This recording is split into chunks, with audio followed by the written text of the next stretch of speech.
They thought he'd come in quietly, polished suit, perfect smile, a royal crest stitched into every practiced word. Maybe it was the way Joy Behar didn't clap. Maybe it was the cold, unreadable stare she gave him as he crossed the stage. Maybe it was just the air thick, with something unspoken and getting heavier by the second. But what nobody knew, not even the producers or the co-hosts, nervously checking their cue cards, was that in less than an hour, Prince Harry would walk off that stage humiliated, exposed, and transformed into something no amount of PR could ever fix, because this wasn't going to be a puff piece. This was going to be a reckoning. The morning had started like any other on the set of The View. Whoopi Goldberg was sipping coffee in her dressing room. Sunny Hostin was double-checking her talking points. Alyssa Farah Griffin was trying to smooth out the day's political segment. Sarah N., just glad it wasn't her turn to moderate, but Joy Behar was different that morning. She'd watched Harry's interviews, and she'd made up her mind. Enough with the victim narrative. Enough with the curated vulnerability. Enough with the ex-royal routine dressed up in Hollywood lighting. She wasn't going to play along. And Harry, he had no idea what was coming. When the cameras rolled, he appeared right on coup-stepping, out in that meticulously crafted, humble Prince aesthetic, a little scruffy, a little polished, open collar, designer blazer, just enough dishevelment to feel approachable. The crowd applauded like he was still wearing the crown. He smiled, waved, sat, easy, comfortable, confident. In the brand he'd built, this was his turf, now daytime TV, late-night banter. America had made space for him, and he was finally filling it. The first few questions were familiar territory. Whoopi asked about his family. Sarah teed up a heartstring-pulling anecdote about fatherhood. He answered with smooth, practiced empathy. There were soft chuckles, a nod to mental health, a polished line about service. The audience was with him. Joy hadn't said a word yet. She watched him with her arms crossed, eyes narrowed, smiled tight and unmoved.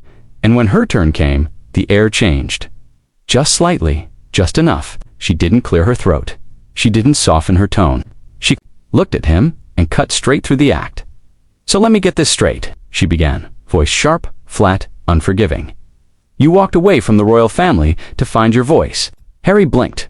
Well, then explain this to me how. Is it that every time you talk about needing space, you do it on a global press tour? Laughter, nervous, scattered. The audience didn't know whether to laugh or wince. Harry froze for a half-second too long. I don't think it's as simple as that, he began, calm but faltering. When you've lived under a certain level of scrutiny. Oh, spare me, Joy cut in. Scrutiny, Harry. You grew up in palaces. Your version of hardship is the rest of the world's dream vacation. You lost your mother, sure, but you didn't lose the wealth, the protection, the private planes. You've got more security than the Pope. He wasn't used to this. He tried to smile it off, tried to reach for the compassionate Duke tone, but it didn't land. Everyone faces trauma differently, he said. Joy didn't blink. Yeah, but most people don't get paid $100 million by Netflix to talk about it. That one hit.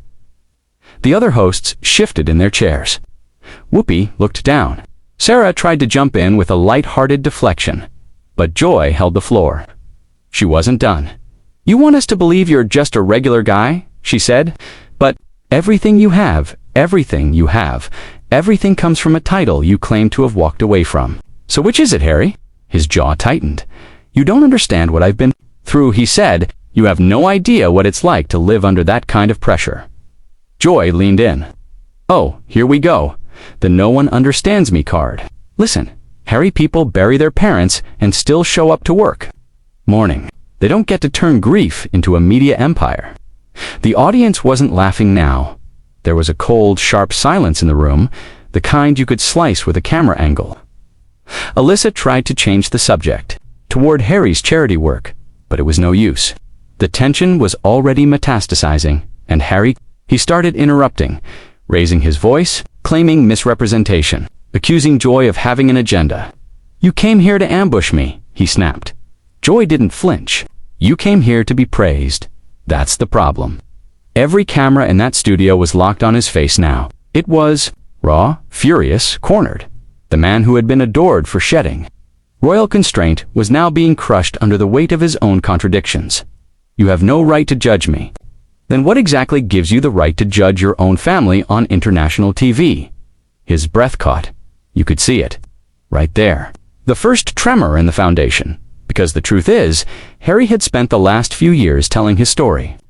On his terms, selectively, safely. Surrounded by interviewers too polite or too complicit to call him out. But not here, not today. Not on Joy's set. You talk about truth, she said. But your truth changes depending on what you're selling. The studio was dead quiet. And that's when it happened. The polished, poised, camera-ready prince began to live under the lights. You don't know what I gave up, he growled. Joy's response came like a guillotine. You didn't give anything up. You cashed it in. No applause, no laughter. Just the sound of a man realizing, too late, that the room he thought he controlled was never really his to begin with. And in that moment, sitting in a New York City studio chair with his microphone, suddenly feeling heavier than a crown, Prince Harry found himself exactly where he never wanted to be exposed, and Joy hadn't even started yet. It didn't feel like a talk show anymore. It felt like something else entirely, like the lights were too hot, the set too quiet, the walls too close, and the prince, who had walked in smiling, waving like royalty, now sat frozen in his seat, flushed, fidgeting, fuming. Because somewhere between Joy Behar's second question and his third denial, the ground had shifted, the script had flipped. And for the first time in his adult life, Prince Harry wasn't the interviewer's darling, he was the defendant. And the jury live unfiltered and watching from every living room in America. But it wasn't just the audience, it was the other hosts too. Whoopi Goldberg sat with her eyes on the desk, hands clasped as if praying the segment would write itself. Sarah N. kept nervously sipping from a coffee cup that had been empty for 10 minutes. Alyssa Farah Griffin mouthed something to a producer, offstage, probably cut or commercial, or maybe just help, but there were no cuts coming. The show was live. The cameras were rolling. And Joy Behar was still in full control of the wheel. Because for Joy, this wasn't personal. It was professional. This was what she did: strip away the packaging, challenge power, drag privilege into the daylight, and force it to stand there, naked, twitching, and accountable. And Harry, who had spent a lifetime shielded by protocol and reverence, was finding out in real time that his armor didn't work here. Not in this room, not against her. You say you gave things up, Joy said. Voice calm now, almost surgical. But from where I'm sitting, it looks like you traded up. Palaces for palatial mansions, duty for production deals, royal obligations for brand partnerships. So tell me, what exactly did you lose? Harry blinked, opened his mouth, closed. It again, silence. The audience leaned in, not clapping, not reacting, just watching.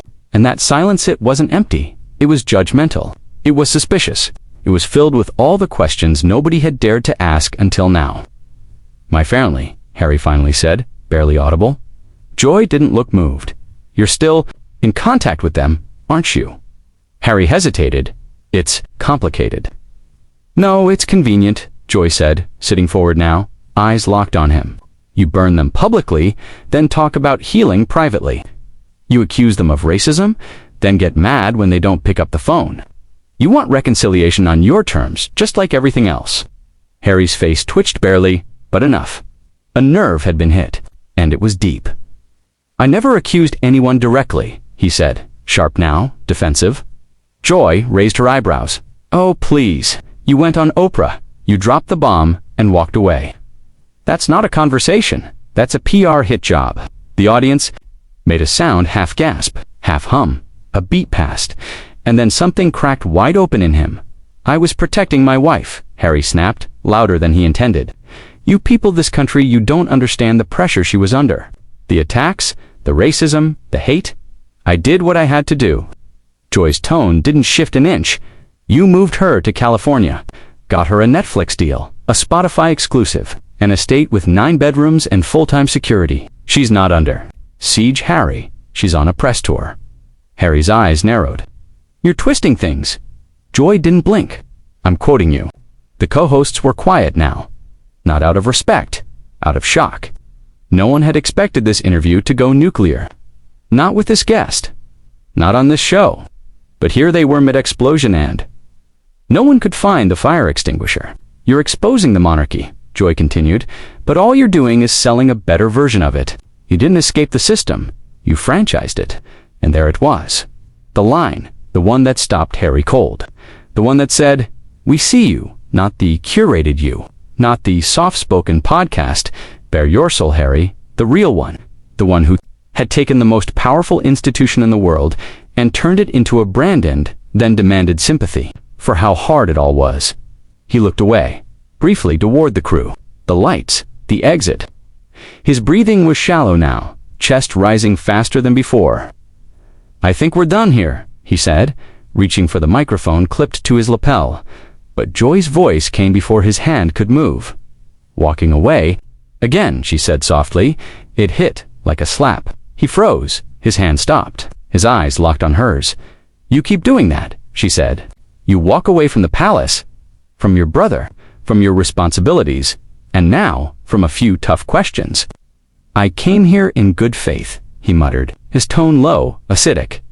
"I thought this was a platform to talk about mental health, about service, about no joy cut in. You came here to be celebrated, and when that didn't happen, you folded." There was a long, painful pause. The audience wasn't clapping anymore. They weren't even breathing. Harry sat back in his chair like it had betrayed him. His voice shook down with sadness, but with fury. "You don't know what I've been through," he said. "You sit there and act like this is all black and white, but you don't know the pressure, the rules, the expectations." Joy interrupted, leaning in again. "I've been a woman in media for 40 years. I've had producers tell me I'm too loud, too opinionated, too old. I've had men talk over me, dismiss me, tell me to smile more. I've been called every name, in the book on TV, in tabloids, in my own dressing room. So don't you dare sit there and lecture me about pressure." And that was it. That was the moment the walls finally collapsed, because Harry had always expected a certain softness. From the American media, a certain reverence. They were supposed to ask about his charity work, not call him out. They were supposed to let him cry on cue, then cut to commercial. That was the agreement, but Joy Behar never signed it. She kept going. "You want to talk about sacrifice?" she said. "Let's talk. You say you gave up everything, but you kept the titles, the security, the access. You didn't give up your privilege. You just repackaged it." "I didn't ask for this life," Harry shot back, voice now sharp, clipped British vowels slicing the air. "I was born into it, and now you're profiting off of it," Joy replied. "At least own it." It wasn't even an accusation. It was a dare, and he didn't. "Take it?" He sat there, red-faced, silent, defeated. The prince who had once strutted through the halls of Buckingham Palace was now shrinking under the lights of an American talk show set, and the irony was so thick, it was almost cinematic. "You think we should all feel sorry for you?" Joy said. "But what have you actually done with this platform, other than complain?" Harry's mouth moved, but no sound came out, because the answer wasn't pretty. Yes, he'd championed mental health. Yes, he'd supported veterans. But every time those causes came up, they were wrapped in the same self-referential packaging: his trauma, his pain, his narrative. He didn't shine a light on others. He kept it pointed squarely at himself. And now, under this light, there was nowhere left to hide. He was stripped bare, and the cameras were still rolling. Joy leaned back, letting the silence linger, because sometimes silence is louder than anything else, especially when it reveals the one thing no amount of royal blood can protect you from truth. He didn't know how to sit anymore. That was the strangest part. The way his body betrayed him, first his back to straight, then to slumped, his arms unsure where to land, his fingers gripping the armrests like they were life vests, and he was drowning live on national television. And in a way, he was, because Prince Harry, Duke of Sussex, son of a king, the royal hood once walked behind his mother's coffin with the world weeping for him, was unraveling in front of millions, not with a scream, not with a scandal, but with silence. The kind of silence that swallows a man whole when he realizes his charm has expired. Joy Behar didn't gloat. That wasn't her style. She just waited. Because the silence wasn't uncomfortable for her. It was useful. It was honest. And honesty, she knew, was the one thing Harry wasn't used to facing. Without a buffer, no palace aide, no Netflix editor, No Oprah with a reassuring nod. Just raw, unfiltered, unvarnished daylight, and the weight of it was crushing him minute by minute. Alyssa Farrah-Griffin tried to jump in, tried to lighten the air, shift the tone, toss a rope to the drowning man. "Harry, maybe we can pivot for a second. Tell us about your work with veterans, how that connects with your time in the military." But Harry didn't hear her. Or maybe he did. He just didn't care anymore, because the narrative was slipping. And when narratives slip, people like Harry don't pivot. They panic. "I'm sick of this," he muttered, more to himself than to the panel. "I come here with good intentions and get interrogated like I'm a criminal." "No one said you're a criminal," Joy said quietly. "We're just asking. You two explain your contradictions." "I don't owe you anything," he said, eyes flashing. And there it was again, that old tone, the Windsor edge, the voice of a man raised in palaces, who'd been told every room would bend to his presence, who never learned how to be questioned without permission. Joy caught it instantly. "You think you're being treated unfairly because someone's finally holding you to the same standards as everyone else." He turned to her, full-bodied now, jaw tight. "I think I'm being treated like a punching bag. You act like I'm some kind of fraud? Like I haven't tried to make a difference? I think you've made yourself the story," Joy replied, "every time." And that stung, because it was true. The interviews, the documentaries, the book. It was always about Harry, his pain, his story, his journey. Even when the topic was mental health, or family reconciliation, or institutional reform, it always circled back to him. He wasn't the lens, he was the spotlight. "You say you want privacy," Joy continued, voice measured, "but you write books about your frostbitten genitals. You say you're protecting your children, but you bring cameras into their home. You say you're healing, but you haven't stopped bleeding in public for 5 straight years." "Wow," Harry muttered, head shaking, laughing bitterly now. "You're really something." "No, I'm just not afraid of you," Joy said. "That's the difference." The other hosts were frozen. Sarah N. was wide-eyed. Sunny Hostin was mouthing something like, "Oh my God." The producers off stage were motioning wildly, begging for a break that wasn't coming, because the prince was spiraling, and no one could stop it now. "You don't understand the trauma," Harry snapped, sitting forward suddenly. "I was a child when my mother died. I walked behind her coffin. I saw her body. I had to shake hands with people crying while I was dying inside. And no one, not one adult, ever said, 'Are you okay?'" There it was, his truth, raw, shaking, loud, and the room fell silent. Even Joy paused, because no matter how powerful the target, grief is still human, still painful, still sacred, and in that moment, it wasn't a prince melting down. It was a man broken wide open by a wound he'd carried too long without enough healing. Joy didn't attack it. She didn't need to. She just waited.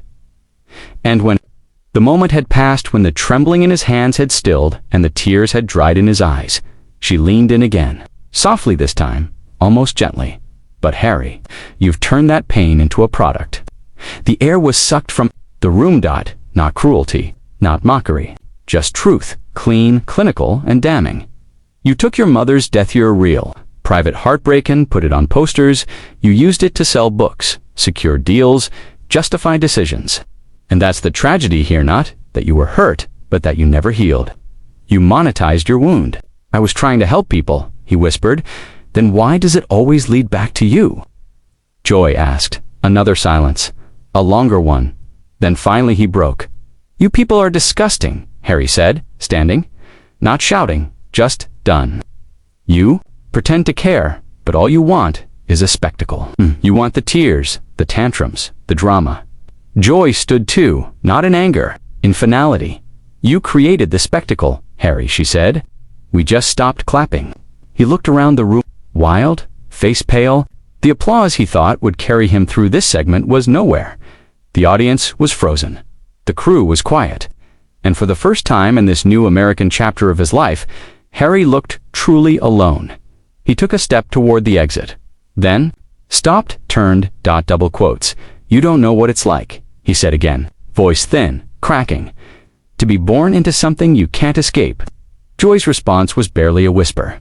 "No, Harry, you don't know what it's like to be born into nothing, and still have to earn everything." And in that instant, the roles flipped entirely. The prince wasn't the one being interrogated anymore. He was the one being exposed, because all the armor royal titles, media consultants, six-figure book advances, security details had shielded him from the one truth Joy had just handed him with surgical precision. The world doesn't owe him sympathy just because he had a sadder story than most millionaires. She turned back to the panel, sat down. The segment was still technically live, but no one spoke. Not Whoopi, not Sarah, not the producers in her earpiece. Because something seismic had just happened. The fall of a prince not in tabloids, not behind palace walls, but live uncut, under hot lights and under questions he wasn't ready to answer. And when the commercial finally did come, it felt more like a mercy killing than a break. It should have been over. After the walk-off, after the mic slam, after the entitled flurry of "I don't have to take this" and "you people don't understand" and "how dare you," any other celebrity would have taken the out. Fled backstage, blamed. The producers vanished into a black SUV, with the windows up and the spin doctors ready. But this wasn't any other celebrity. This was a Prince Dot, and princes don't know how to leave a battlefield quietly. The commercial break ended. Too fast, the studio came back to air, but the vibe had changed. The View's audience wasn't cheering anymore. They were watching like spectatorset, a funeral. A royal reputation was bleeding out on the floor, and Joy Behar, half journalist, half executioner, was already wiping the blade clean. But Harry? He came back, not with grace, not with poise, but with something far more dangerous in men like him: wounded pride wrapped in delusion. He stormed back into the spotlight, like he was reclaiming a throne. Mic clipped on, hair slightly ruffled. That brittle smile stretched tight across his face like it had been stapled there by force. "I want to finish," he announced. Joy looked at him, almost amused. She asked the performance. The studio audience let out a collective inhale. Harry ignored her. Or maybe he couldn't hear anything anymore, except his own unraveling narrative. He sat down hard, the chair squeaking under the sudden weight of his fury, and for a moment, just a moment, you could see in his eyes what no one wanted to name. He still believed he could fix this. That one more monologue, one more tear, one more carefully delivered talking point might stitch it all back together. That charm, the old royal invincibility, the idea that the world would always choose his side, still had a little magic left. But that was gone. Joy didn't bother resetting the tone. She knew what this was now. This wasn't an interview. This was a reckoning. "You want to finish?" she said. "Then let's finish." He nodded stiffly, jaw clenched. "You say you're an advocate," she said, "but who exactly are you advocating for?" Harry blinked, the wounded, the voiceless. He offered, unsure. "No," Joy said, "you're advocating for your own image, and you've turned every charity, every documentary, every cause into a mirror for your reflection. The pains rely, don't deny that, but the presentation, that's branding." He opened his mouth. Nothing came out. She kept going. "You weaponized empathy. You turned grief into content. And somewhere along the way, you stopped being a person and became a narrative. Not for healing, but for monetizing your victimhood." "That's not fair," he muttered. "No," she said. "What's not fair is that there are kids in the world who've lost both parents and have no cameras, no therapists, no platforms, and they still find a way to move forward without demanding applause." Harry's hands were trembling again. Whoopi glanced at the crew. Sarah looked nauseous. Sunny was whispering something under her breath, but Joy didn't stop, because this wasn't about ratings anymore. This wasn't about shock value. This was about what happens when the world finally calls a prince's bluff, and he has nothing left to hide behind except the hollow echo of his own voice. "I want to ask you something," she said. "Something real. No cameras, no palace, no Netflix crew, just you." He looked up, eyes bloodshot, face flushed. If tomorrow the titles disappeared, the press stopped caring, the book sales dried up, the podcasts ended, the security left, and you were just Harry from Montecito. No crown, no legacy, no cameras, would you still speak up? Would you still fight for veterans? Still talk about mental health? Still build something? Or would you disappear? He didn't answer. Couldn't answer, because the answer was already there. Rotting in the silence, he was addicted to the platform, to the spotlight, to the performance of pain, and without it, He wasn't sure what he was. You want to know why? People are frustrated with you, Joy asked. It's not jealousy. It's not hatred. It's exhaustion. Exhaustion from watching someone with every possible advantage act like the world's first wounded soul. That's not true, he whispered. She leaned in. Then prove it. How? He snapped.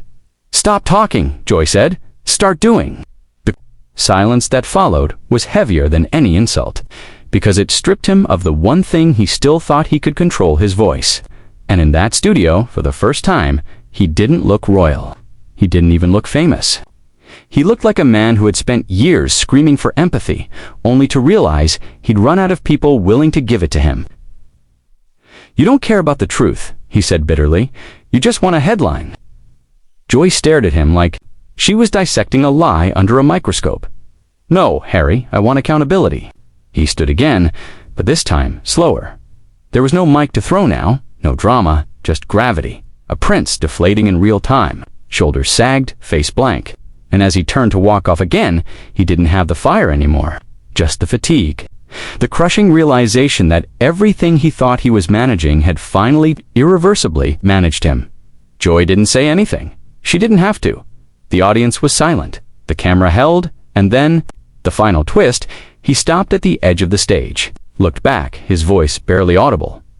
I tried. Joy's voice was quiet. Final, like a verdict. No, Harry, you marketed. And then he left. No exit music, no applause. Just the hollow click of his designer shoes disappearing down a hallway no longer paved in reverence. The remaining hosts sat frozen. Sarah wiped a tear. Whoopi looked like she'd aged 10 years. Alyssa stared straight ahead. And Joy, she looked exhausted. Not triumphant, not smug, just tired. Because dismantling a narrative that powerful doesn't feel like victory. It feels like gravity, like reality. Like watching someone fall from a height they never should have been standing on to begin with. The credits didn't roll, the audience didn't clap. They just sat there, like the rest of America would later that night, watching the slow public death of a persona they'd been sold as redemption, but now saw for what it really was, entitlement in a better suit. So there it is, the fall of the fairy tale. Not behind palace gates, but under studio lights. Not with crowns and carriages, but cameras and cold truths. We didn't witness a conversation. We watched a mask crumble. A prince stripped of myth, dignity, and the comfort of carefully crafted PR lines. He came looking for sympathy. He left with silence. This wasn't just a TV meltdown. This was a cultural mirror, a reckoning, proof that no matter how royal the bloodline or how glossy the brand, you can't outrun accountability forever. The story didn't break on social media. It broke live, in front of millions, and it didn't need a scandal. It needed one person who refused to bow. If you made it this far, then you saw every crack in real time, every twitch, every retreat, every attempt to spin the truth until it choked on itself. So now I ask you, what do you believe? Was Joy too brutal? Or was it time someone finally said what everyone else was too scared to? Drop your thoughts in the comments. Smash that. Like if you think truth doesn't need a title. And subscribe because this isn't the last time a legend gets undone on live TV. More confrontations are coming. More masks are about to fall. And next time, it might be even messier. Until then, ... Watch closely.